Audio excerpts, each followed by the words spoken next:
Hello student, welcome to your class. आज हम discuss करेंगे बैंकिंग एवं कराधान। आपका 8वां अध्याय है बैंकिंग एंड टैक्सेशन। तो इस पर हम पढ़ चुके हैं कुछ इनके जो चैप्टर होते हैं, जैसे कि आपका ब्याज, साधारण ब्याज और चक्रवृद्धि ब्याज। ये पिछले कक्षाओं में हमने पढ़ा है। आगे हम इन्हीं के रिलेटेड कुछ और चीज़ों के बारे में पढ़ेंगे जो बैंक से बिल्कुल ही रिलेटेड है। तो चलिए सबसे पहले हम यहाँ पर समझते हैं बैंकिंग। बैंक बैंक वह संस्था है जो जनता द्वारा की गई जमा राशि पर ब्याज देती है तथा ज़रूरतमंद व्यापारियों व अन्य व्यक्तियों को ब्याज पर उधार देती है। तो बैंक में हम कोई भी पैसा जमा कर सकते हैं, वहाँ से जमा की गई राशि को निकाल सकते हैं। तो ये आपके क्या है, बैंक में ये सब होते हैं और वहाँ से हम ज़रूरत पड़ने पर उधार भी ले सकते हैं। नेक्स्ट है बैंक के प्रमुख कार्य। तो क्या क्या कार्य बैंक के द्वारा किया जाता है, वहाँ पर होता है। तो पहला हमारा है जमाकर्ता से धन प्राप्त करना, यानी कि बैंक जो है हमारे द्वारा या ग्राहकों के द्वारा पैसे को जमा लेता है। दूसरा है ऋण, यानी कि उधार देना, यानी कि हमें ज़रूरत पड़ने पर हम वहाँ से उधार ले सकते हैं। फिर तीसरा है लॉकर उपलब्ध कराना, यानी कि लॉकर उपलब्ध कराने का मतलब ये है कि वहाँ पर आप कोई भी प्रकार के लॉकर ओपन करवा सकते हैं, जिससे आप कोई भी सामान को वहाँ पर रखेंगे जिसका चार्ज वो ले सकता है। फिर चौथा है खाता खोलना। तो आप अलग अलग प्रकार के खाते खोल सकते हैं। तो खाता खोलना आपका जैसा आपको उपयोग के लायक आपको खाते की आवश्यकता है वैसे ही खाता आप खोल सकते हैं। तो चलिए देखते हैं खाता खोलना में क्या क्या खाता होता है। विभिन्न प्रकार के खाते, मतलब खाता कई प्रकार के हो सकते हैं। पहला है बचत खाता, दूसरा है चालू खाता, तीसरा है सावधि जमा खाता, चौथा है आवर्ती जमा खाता, पांचवा वरिष्ठ नागरिक जमा खाता, फिर छठवा है पीपीएफ और सातवां है नो फ्रिल्स अकाउंट। तो यहाँ पर हम आपका जो दिया है 1 से लेकर 4 तक, यही 4 आपके क्या हैं, मुख्य रूप से आपके क्या हैं, उपयोगी और हमारे लिए काम के हैं, और बाकी जो है हमारे लिए बहुत ज़्यादा उपयोगी नहीं है। तो हम इन्हीं के बारे में आज इस अध्याय में पढ़ने वाले हैं। फिर नेक्स्ट है एटीएम। तो इसके बारे में तो आप सभी जानते हैं, क्योंकि ये आजकल बहुत ही कॉमन सी चीज़ें हैं, हर जगह एटीएम उपलब्ध होता है। तो इसके बारे में हम ये बता दें कि एटीएम मतलब ऑटोमेटिक टेलर मशीन होता है, और यह मशीन जिसके द्वारा खाता धारक अपने खाते में जमा राशि को 24 घंटे किसी भी समय निकाल सकता है। यानी कि एटीएम कोई भी समय किसी भी टाइम आप जाइए और वहाँ से पैसे निकाल सकते हैं या तो जमा भी कर सकते हैं। ये आपका एटीएम की फैसिलिटी है। तो हमने बात किया बहुत सारे खाते के बारे में, और ये 4 खाता जो है, आइए हम इसके बारे में ज़रूर समझते हैं। सबसे पहले आपका जो बचत खाता और चालू खाता दिया गया है, तो ये क्या होता है। तो बचत खाता और चालू खाता ऐसा खाता है जिसमें हम पैसे जब चाहे तब वहाँ से निकाल सकते हैं या जमा कर सकते हैं। तो यही हमारा बचत या चालू खाता होता है। फिर आते हैं दूसरा हमारा जो दिया गया है सावधि जमा खाता और आवर्ती जमा खाता। सावधि जमा खाता, यह खाता वह खाता होता है जिसमें नियत धन एक नियत अवधि के लिए जमा की जाती है। इस खाते में ग्राहक को चक्रवृद्धि ब्याज मिलता है, या ऐसा हम कह सकते हैं बैंक की भाषा में कि फिक्स डिपॉजिट। तो ये हमारा क्या है, फिक्स डिपॉजिट है, जिसमें हमें क्या करना रहता है, पैसे को जमा करना है एक निश्चित समय के लिए, अर्थात कोई निश्चित टाइम, यानी कि 1 साल 2 साल ऐसे कोई भी समय के लिए हो सकता है, और उस समय के दौरान हमें उस पैसे की आवश्यकता नहीं होती। यानी कि ऐसा पैसा जो हम बीच में निकाले ही ना और हम उसको बीच में यूज ना करें, तो उस पैसे को हम क्या कर देते हैं, फिक्स डिपॉजिट करा देते हैं, और इसमें हमें क्या मिलता है, चक्रवृद्धि ब्याज मिलता है। फिर है आवर्ती जमा खाता। तो आवर्ती मतलब क्या होता है, आवर्ती यानी कि बिल्कुल राउंड अप, यानी कि आपको क्रमशः उस टाइम तक के पूरे पैसे किस्त के रूप में जमा करने हैं। इस खाते में एक नियत राशि को प्रति माह एक निश्चित अवधि तक बैंक में जमा की जाती है। यानी कि अगर हमें क्या करना है, एक फिक्स डिपॉजिट ही करना है, लेकिन अब इसमें किस प्रकार का फिक्स डिपॉजिट है, यदि हमको 1 लाख जमा करना है तो हम यहाँ पर क्या कर लेंगे, प्रति माह एक किस्त बंधवा लेंगे। उस किस्त के हिसाब से हम उस 1 लाख को उस नियत टाइम तक क्या करेंगे, पूर्ण करेंगे। तो इस प्रकार हमें उसको क्या बोलते हैं, आवर्ती जमा खाता बोलेंगे। तो ये भी बिल्कुल फिक्स डिपॉजिट जैसा ही है, बस कुछ अंतर है। फिक्स डिपॉजिट को हम क्या करते हैं, सावधि जमा खाता यानी कि फिक्स डिपॉजिट, अब उसको हम एक ही साथ पूरे पैसे जमा करते हैं, किंतु आवर्ती जमा खाता में हम उसी पैसे को प्रति माह किस्त के रूप में जमा करते हैं, और उसके बाद इसका ब्याज हमें अंत में मिलता है।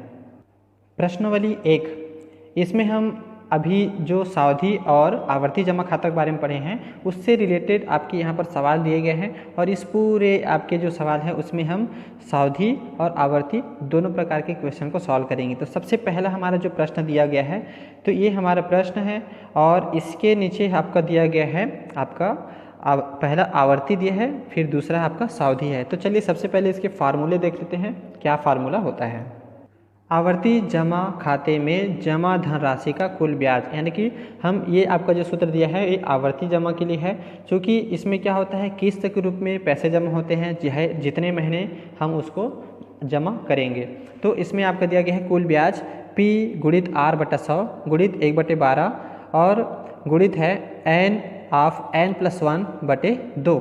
तो ये आपका क्या है बिल्कुल समांतर श्रेणी में दिया गया है, क्योंकि हम हर महीने पैसे जमा करते हैं तो उस पैसे को हम यहाँ पर इसको क्लियर कर सकते हैं इस सूत्र से।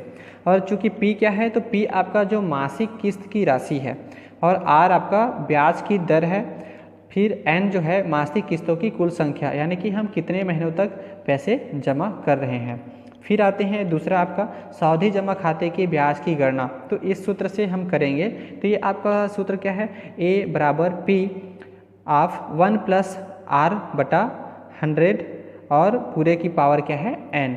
तो ये हमारा क्या है मिश्र धन का सूत्र है। इस सूत्र से हम सावधि जमा खाते को निकाल सकते हैं और A आपका मिश्र धन है, P मूलधन, R ब्याज की दर और N जो है बिल्कुल आपका समय है।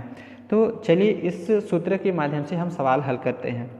प्रश्न नंबर 1, करीम भारतीय स्टेट बैंक में 150 रुपये प्रति माह की दर से 2 वर्ष तक आवर्ती जमा खाता में निवेश करता है।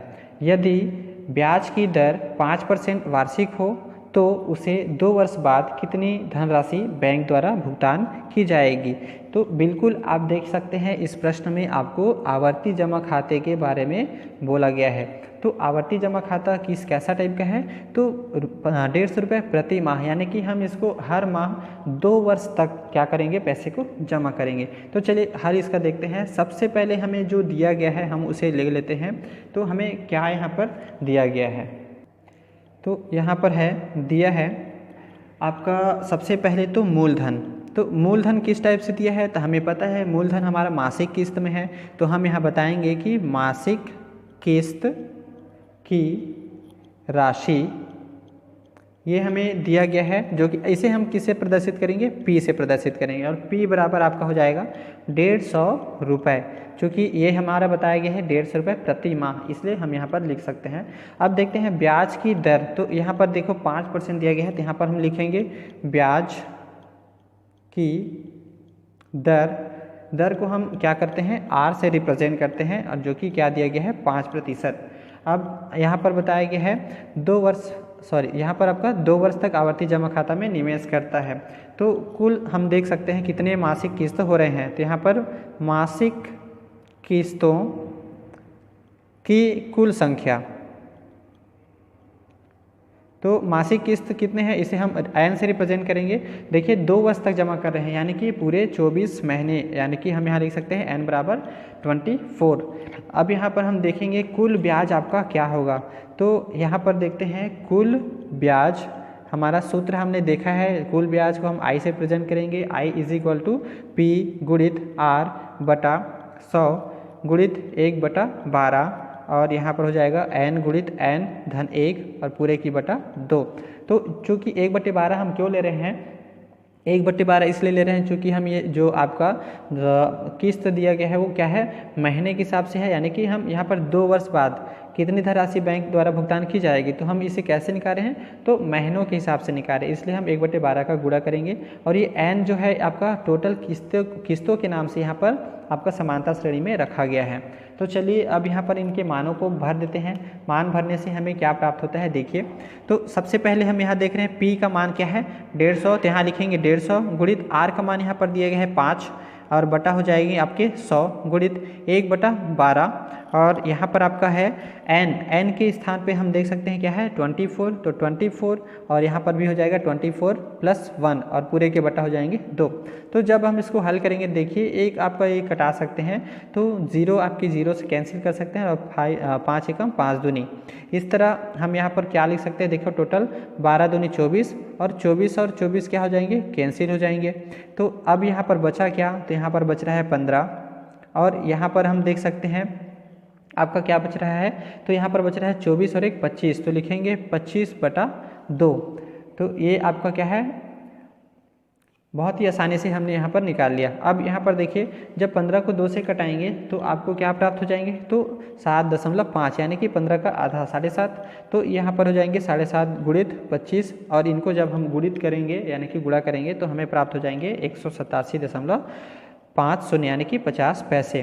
तो ये हमारे क्या है, आपके कुल ब्याज है, ये ब्याज का पैसा है। अब हम देखेंगे कि 2 वर्ष बाद हमें कितने पैसे देने हैं।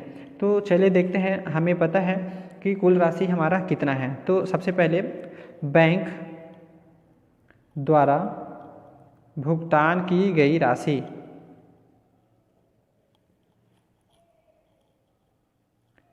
देखिए हमने 2 वर्ष तक क्या किया, 150 रुपये प्रति माह हमने जमा किया।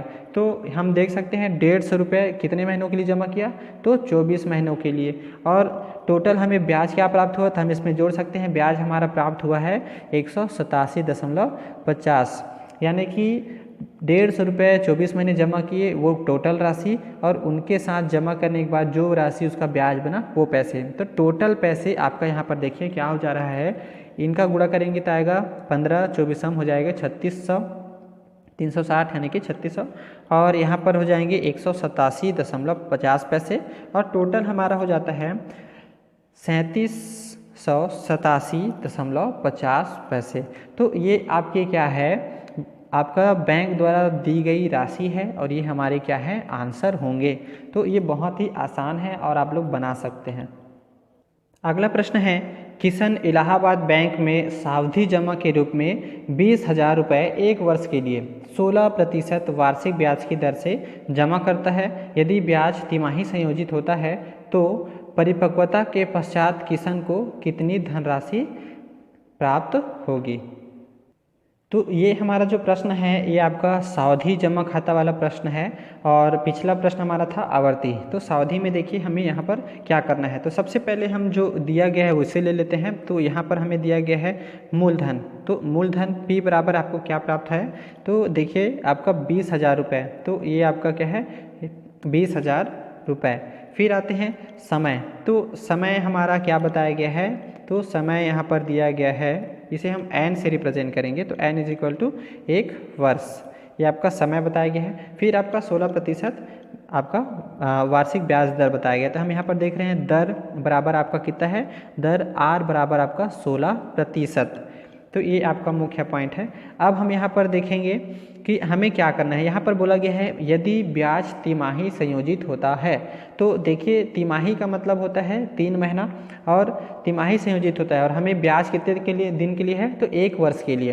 तो हम अब देखेंगे कि 1 वर्ष में कितने तिमाही हो सकते हैं। तो देखिए 1 वर्ष यानी कि आपका हो जाते हैं पूरे 12 महीने। तो यहाँ पर 1 वर्ष यानी 12 महीने और 12 महीने को हम 3-3 महीना में अगर डिवाइड करेंगे तो हमारे क्या आएंगे, तो 4 तिमाही आपके प्राप्त होंगे, यानी कि 4 × 3, तो 4 तिमाही आपका प्राप्त हो रहा है। तो इसलिए हम यहाँ पर बता सकते हैं कि 1 वर्ष बराबर कितने तिमाही, तो लिखेंगे 4 तिमाही। क्योंकि तिमाही गणना करना है इसलिए हम यहाँ पर जो समय है उसको 3 माही में लेंगे। तो यहाँ पर कितने तिमाही हैं, तो 4 तिमाही हैं, इसलिए n का मान हम यहाँ पर रखेंगे 4। अब चूँकि 4 हम क्या कर रहे हैं कि गणना जो है तिमाही कर रहे हैं, तो ब्याज दर भी आपका वार्षिक से क्या हो जाएगा, तिमाही हो जाएगा। तो इसलिए हम यहाँ पर 4 तिमाही हो रहा है, इसलिए 4 भाग में क्या करेंगे, दर को बांट देंगे, इसलिए 16 बटा क्या हो जाएगा 4, और इसलिए आपका क्या आ जाएगा, r का मान भी आपको 4 प्राप्त हो जाएंगे। तो इस तरह हम क्या कर सकते हैं, इसको कन्वर्ट कर सकते हैं। यदि तिमाही बोलता है तो हम तिमाही के हिसाब से लेंगे, यदि आपका अर्धवार्षिक बोलेगा तो अर्धवार्षिक यानी कि 6 माह, तो 6 महीने का क्या हो जाएगा आपका 2 हो जाता। तो चलिए आगे हम देखते हैं इसका जो फार्मूला है सावधि जमा खाता के लिए हमारे पास, जो कि मिश्र धन का है। तो मिश्र धन बराबर क्या होता है, मिश्र धन A बराबर आपका P गुणित 1 धन R बटा 100 और पूरे की घात क्या है N। n के स्थान पर हम t भी रख सकते हैं। तो चलिए यहाँ पर हम इसके माध्यम से क्या करते हैं, सवाल को हल करते हैं। तो p का आपका जो वैल्यू है कितना दिया है, 20,000 आपका दिया गया है। फिर इसके बाद है 1 धन r का मान कितना है, तो r का मान हमने देखो यहाँ पर निकाल लिया है 4 और बटा हो जाता है 100 और पूरे की घात क्या है n के स्थान पर भी आपका क्या हो गया 4 तिमाही, इसलिए 4 का घात। अब यहाँ पर देखिए ये आपका क्या हो जाएंगे, तो यहाँ पर हो जाएगा 20,000 और इसको हम हल कर सकते हैं। तो 4 एकम 4 और यहाँ पर हो जाएगा 25 चौक 100 यानी कि 25। तो जब इसका हम तिरिया गुणा करेंगे तो 25 एकम 25 और 1 26, तो यहाँ हो जाएगा 26 और नीचे हमारा हो जाता है 25 और पूरे की घात कितना है तो 4, तो यहाँ पर लगाएंगे 4। तो इस प्रकार जब इसको हम सॉल्व करेंगे तो क्या निकलेगा, तो देखिए यहाँ पर आपका हो जाएगा 20,000 गुणित 26/25 पूरे की घात 4 है, यानी कि हम इसको क्या करेंगे 4 बार गुणा करेंगे। तो 26 गुणित 26 गुणित 26 गुणित 26 और बटा क्या हो जाएगा 25 गुणित 25 गुणित 25 और गुणित 25। तो 4 का घात यानी कि 4 बार गुणा। जब हम इसको क्या करेंगे हल करेंगे, तो हल करने से हमारा यहाँ पर मान क्या प्राप्त हो जाता है, देखिए ये आपको प्राप्त हो जाएंगे 23,397.17 पैसे। तो पहले से मैंने इसको क्या कर लिया है, गुणा कर लिया है। आप इसको यहाँ पर से कटा सकते हैं, बहुत ही आसान है, 5 से कट सकता है सभी, तो 5 से ये भी कटेगा। इसी तरह आपका जब जैसे ही कटते जाता है आपको ये आपका यहाँ पर आंसर आ जाएंगे। तो हम यहाँ पर बताएंगे कि परिपक्वता के बाद किशन को कितनी धनराशि प्राप्त होगी। इसलिए किशन को 1 वर्ष पश्चात 23,397.17 रुपये की धनराशि प्राप्त होगी। ये हमारा क्या है आंसर है और ये बहुत ही आसान है सावधि जमा खाता का आंसर निकालना। ये आप पिछले कक्षा में भी मिश्र धन के रूप में निकाल चुके हैं।